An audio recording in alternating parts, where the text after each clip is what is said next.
can now download the First Atlantic Ghana mobile app from the Google Play Store or the iOS Store, or you could dial star 442 hash for all of your mobile money transactions, instant fund transfers. You can pay bills with it as well, and you can purchase airtime or data from Airtel, MTN, Glow, and Vodafone, among other wonderful services. So welcome to the Purple experience on mobile. It is safe, it is secure, and it is very simple to use. First Atlantic Bank, refreshingly different. Now I'll tell you what else is refreshing. We have a special guest. One of a set of two, if I'm correct. But she's here, and we're so excited. One of our favorite people, friend of the show, and spokesperson for the presidential candidate of the NDC. You know I'm talking about Joyce Power Mokhtari. Hello, good morning. How are you? Good morning to all of you, and thank you very much for having me. Could you belated happy birthday to you? Thank you. It's a pleasure to see you this morning. Oh, you're too kind. Well, we're very excited to have you on the show, and we've got headlines, haven't we, from the newspapers? Yes, we do. So I'm going to start off with the Gold Street business. Deadline extension for insurance recapitalization likely. Smith pays over 59 million Ghana cedi difference to 19,918 pensioners. Uncertainties driving consumer inflation. Food continues to drive inflation. Ghanaians are paying more for local goods. That's it for the Gold Street business. Well, and I have the Daily Graphic. It says Supreme Court rules on NDC EC case on June the 23rd. 100 grams of seized suspected narcotics missing. Ghana beyond aid, significant for COVID-19 development, says the senior minister, the Honorable Osafo Mafo. And of course, we have building on water courses. Human activities cause floods here in Accra. I think that is it for graphic headlines this morning.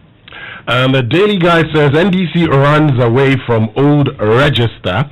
NDC apostle on tramadol as MPs defend him. Harvard rewards NAPO's efforts, and vice chancellors engage. On a back page, Mohammed Salah shares free fuel for fans, and Don't Destroy Kotoko promoted Otumfo charges media. All right, on the front page of the Ghanaian Times, missing illicit drugs, Narcotic Control Commission charges at Customs Division, compilation of new voters register, the SC to deliver judgment on June the 23rd, governments to invest in e-learning facilities for tertiary institutions, and the ban on noise making has been lifted in Accra. And for the Finder, we have road crashes. 909 killed in 5 months at 14.49% drop due to COVID-19 restrictions as compared to 2019. EcoBank donates Ghana cedis 1.3 million to COVID-19 private sector fund. NDC abandons plan to stop new voters register. Ghana beyond aid instrumental to post-COVID-19 progress. That is all for the Finder. The Ghanaian Observer says new voters register. NDC makes U10. Ghana beyond aid agenda crucial for post-COVID progress. Senior Minister, and don't be NDC pawns for distraction. Samia Uku advises youth. Psalm 37 verse 8, refrain from anger and forsake wrath. Fret not yourself, it tends only to evil. You know, when I do that, then it's the front page of the Chronicle. NDC beats retreat on voter register. I am prepared to help. President tells Adar chiefs we're entering the realm of the king without clothes. That's an editorial on page 14. And NACOB Customs fight over cocaine. Police now going to test drugs, $200,000 to be paid into the government's chest. The new weekend crusading guide, Akufo-Addo meets vice chancellors, promises to make PPEs available as universities reopen on Monday. End the one-term MP syndrome in Owutu Senya West. Youth urges NPP delegates as they root for George Anda. Zoom Lion begins its inspection of colleges of education in northern region. And ADB presents Ghana cedi 2.3.2 million to 6 poultry value chain players in Bono region. And of course, we have a Comensa family defends brothers' rights over apartmento hotel. That is all for the weekend crusading guide. Finally, the Daily Statesman or Safumafo, Ghana Beyond Aid agenda critical after COVID-19. Don't register NDC order supporters to boycott new voters registration and let's safeguard Ghana's future, President urges Vice Chancellors. Let's do the online review. It's brought to you by Zenith Bank in your best interest and Goyle Good Energy. Tell you a bit about what Goyle is doing because they care about you. They're reminding us all to follow the protocols and stay safe when we visit their service station. So you cover your mouth with tissue when you cough and dispose of the tissue immediately. Wash your hands with soap and running water. They provided it at every service station, especially for the times when you handle money. Now, please use alcohol-based sanitizers as well if you're not in a position to wash your hands. And maintain a minimum distance of 1.5 meters between you and other customers and or attendants. Let's all observe these simple protocols together to defeat the COVID-19 virus. And if you have any symptoms, don't just go straight to a hospital. Call the hotline first, 055 2222004 or 055-2222-005. Now, here's what's on myjoyonline.com. Test all students and teaching and non-teaching staff before reopening schools. That's NDC to government. Also, NDC amends voters register argument as court sets June 23 for judgment. Here's what else is brewing. On citynewsroom.com, COVID-19 road traffic deaths declined by 14%, according to the Road Safety Authority. Trump defiant as cultural change sweeps America is a headline from CNN. And finally, something from BBC Africa. Nigeria governors declare emergency over rape. Okay, so we settle for some major stories. Yes, Coach, you remember that a few days ago there was this story, which is on the front page of all the newspapers, about the narcotics that were found, including the $200,000. And it's making the rounds again because the Narcotic Control Commission has asked the Customs Division of the GRA to produce all the exhibits that were intercepted at the Toglo border in the Volta region. So according to the Commission, the law mandates that when these things are retrieved within 36 hours, they should be sent over to the NCC. But apparently the stuff is not being sent over. The Narcotic Control Commission is saying that they've reached out to the boss of the Customs Division of the GRA and they have gotten no response and so are waiting because time has passed away. So, you know, if you watch the headlines, it's getting a bit dicey, and of course now there's speculation. The Chronicle is actually saying $200,000 to be paid into the government chest.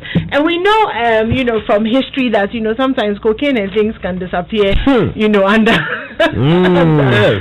I didn't say that, so it can turn into what did it turn into? It can turn into so many things, and so you can understand why perhaps, you know, they're a bit anxious about it. But let me just tell you what it is that they got, just in case you missed. 45 white pebbles, 40 blisters, 10 tablets, 225 tramadol tablets, 3 cans labeled Praise Palm Cream, 8 parcels wrapped in brown sellotape wings, 7.7 grams, 4 parcels in black polythene, 51 parcels wrapped in transparent polythene, and then obviously the $200,000 and then checkbooks, and so putting it all together, it would seem like it's actually quite a massive amount of, if it is cocaine, which obviously the street value will be a lot more, you know, than possibly what we can imagine. But that's it. So go ahead, Winston. Now.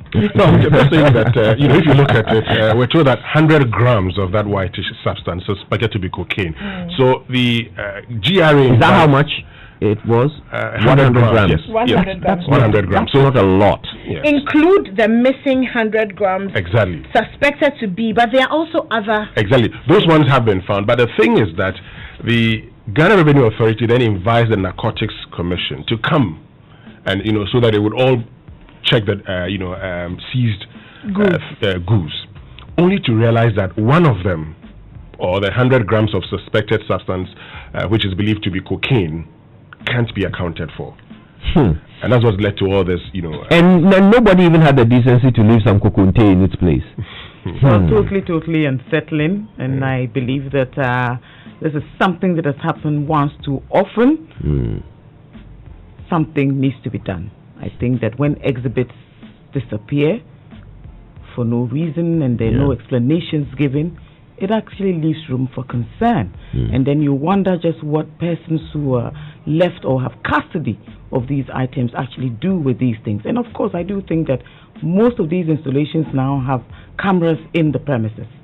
So I'm sure that a good investigation should be able to unearth whatever has gone on. And I certainly think that we all should be condemning such acts, that persons whose items of this kind come into their possession must at least be very, very careful.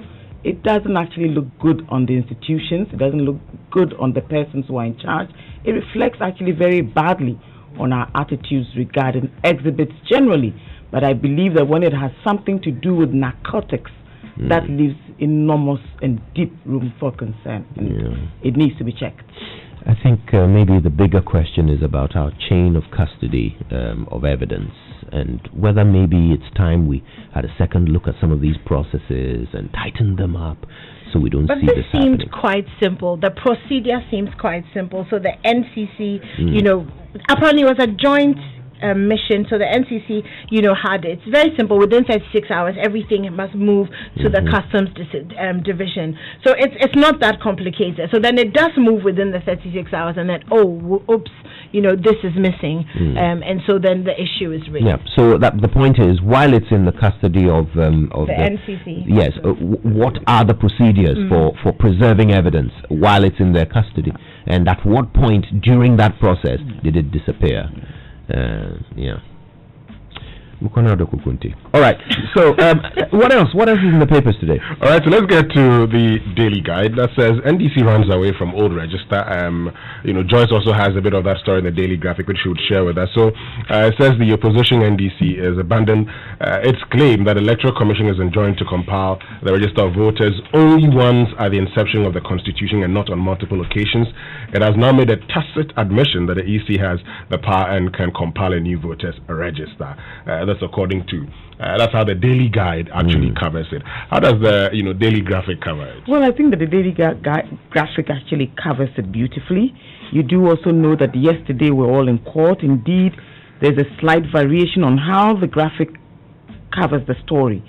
Basically, the lawyer for the National Democratic Congress, Counsel Eduji Tamaklo, when he stood up to make his point, the panel of 7 judges asked him specifically to decide on which of the 2 reliefs the NDC was actually seeking, and that the Supreme Court had a mandate to review one relief or the other, and not to allow us to present alternate reliefs in the pleas as we had done.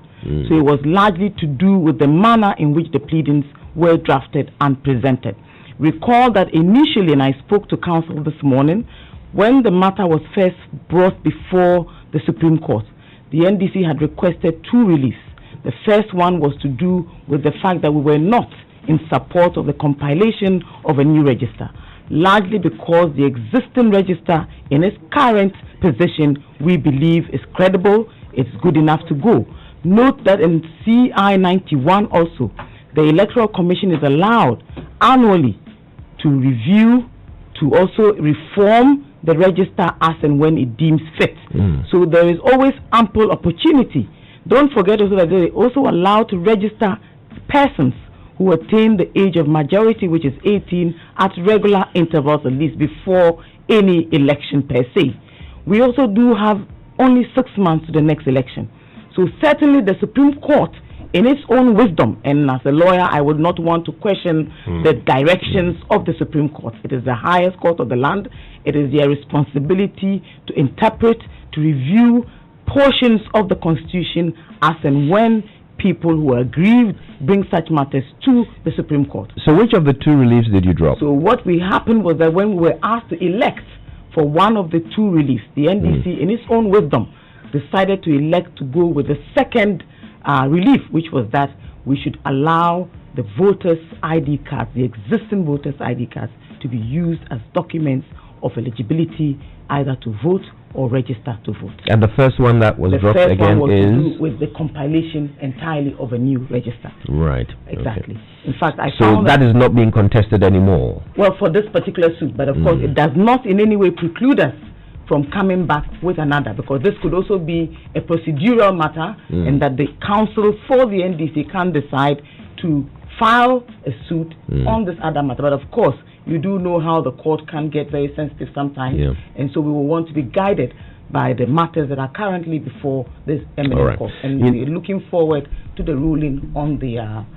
we're going to talk more about this in a bit. Right now, though, it's time for the BBC News.